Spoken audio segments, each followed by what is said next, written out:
Indonesia itu negara yang punya kultur, budaya, dan identitas yang unik. Karena itu mestinya pengelolaan difabel di Indonesia disesuaikan dengan kultur keindonesiaan kita. Nah, apa aja sih kultur keindonesiaan yang bisa kita manfaatkan dan bagaimana tinjauan budaya ini bisa kita jadikan patokan? Simak terus ya teman-teman. Stay tune.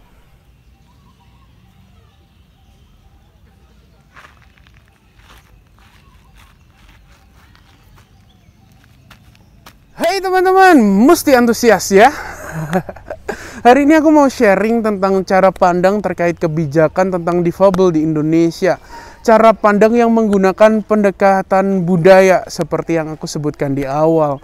Teman-teman, sebagai bangsa Indonesia, sebagai orang Indonesia, sebagai negara Indonesia yang multikultural, kita memiliki satu budaya yang unik, memiliki satu kultur yang unik, yang mungkin bangsa-bangsa lain, negara-negara lain nggak punya kultur seperti kita karena kekhasan dan keindonesiaan kita. Dan satu hal teman-teman, yang pertama adalah kebijakan ketika itu tumbuh dari bawah, bottom up, dia diambil dari nilai-nilai kultur yang tidak asing bagi bangsa kita, dia akan jauh lebih diterima oleh masyarakat Indonesia. Artinya ketika kebijakan itu berdasar dari nilai-nilai yang sudah ada sedari dulu dalam budaya kita, wow, itu penerapannya jauh lebih akan efektif ketimbang kita menaruh nilai-nilai asing, kita angkat nilai-nilai dari budaya asing menjadi kebijakan. Nah, mungkin itu sedikit memerlukan atau sedikit akan memiliki tantangan dalam implementasi. So, kita hari ini akan sharing tentang budaya apa sih yang bisa kita manfaatkan dari Indonesia. Budaya Indonesia apa yang terkait kebijakan difabel? Yang pertama teman-teman, Indonesia itu terkenal dengan budaya wayangnya. Nah, budaya wayang di Indonesia, ya memang ketika itu masih dipengaruhi oleh masa Hindu-Buddha. Nah, ketika kita tengok tokoh-tokoh wayang, seperti misalkan Destra Rastra. Destra Rastra adalah tokoh wayang yang dia difabel sensorik netra. Artinya dia tidak dapat melihat, fungsi matanya tidak dapat digunakan. Tokoh-tokoh wayang yang lain, yang lokal, yang khas Indonesia.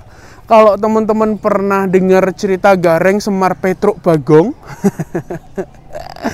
Wow, aku dulu waktu kecil teman-teman suka banget tuh didongengin, bukan didongengin ya, diceritain soal Gareng Semar Petruk Bagong ini, tokoh-tokoh wayang ini, dan ya mereka memiliki perawakan yang unik. Misalkan ada yang hidungnya besar banget, terus ada yang quote unquote, pantatnya besar banget. Dan itu adalah keunikan ciri fisik mereka. Tetapi satu hal teman-teman, dari tokoh-tokoh wayang itu, memang mereka punya keunikan dalam fisik mereka. Tetapi masyarakat masa itu menganggap orang-orang dengan keunikan fisik ini justru memiliki nilai plus tertentu. Atau kalau dalam cerita-cerita budaya, ya mereka memiliki kesaktian tertentu.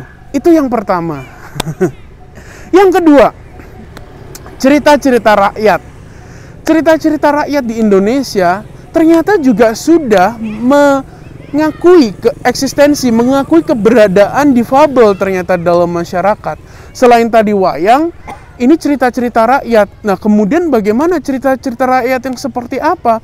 Contoh, Si Buta dari Gua Hantu. Ini cerita rakyat yang memang ada dan dia eksis dalam masyarakat dan memang dibentuk oleh masyarakat. Dan Si Buta dari Gua Hantu itu diceritakan dia juga memiliki satu kesaktian tertentu. Wow. Ini adalah kultur Indonesia banget.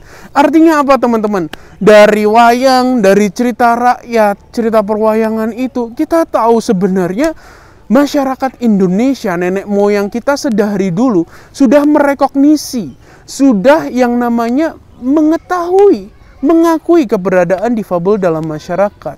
Nah, sekarang tinggal bagaimana pengakuan itu bisa kita angkat menjadi sebuah kebijakan. Dan yang ketiga teman-teman, ini yang terkait kebijakan banget.